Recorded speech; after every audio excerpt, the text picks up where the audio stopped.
The Korean War began 70 years ago.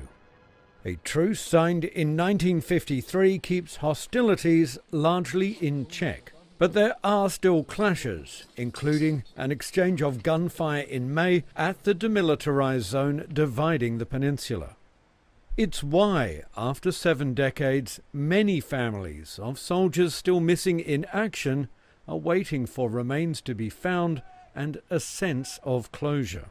People are passionate about that, and they don't lose that intense feeling about reaching some closure or learning the truth, understanding what happened, and accounting for their loved ones. About 24 countries sent troops to the Korean Peninsula, including the United States and China, which has received the remains of almost 600 soldiers from South Korea since 2014.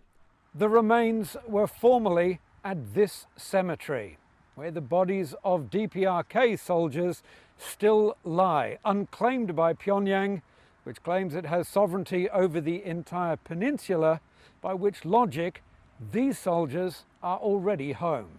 More than 7,000 US troops are still missing, along with many more from the other 20 countries that sent soldiers as part of the United Nations force.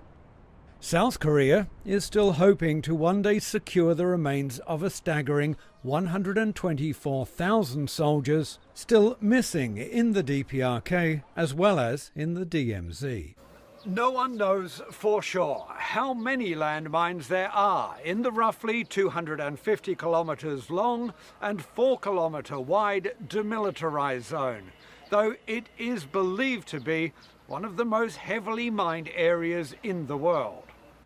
Here it is not just stalled diplomacy making the hunt for remains difficult.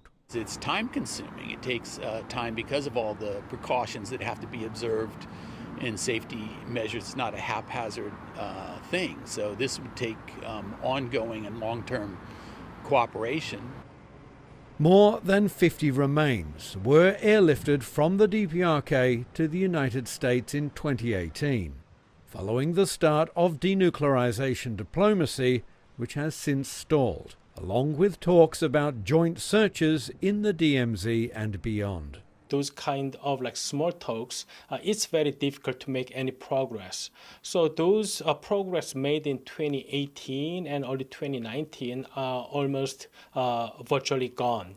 Gone along with any immediate prospect of a peace deal to formally end the war, from which so many still remain missing.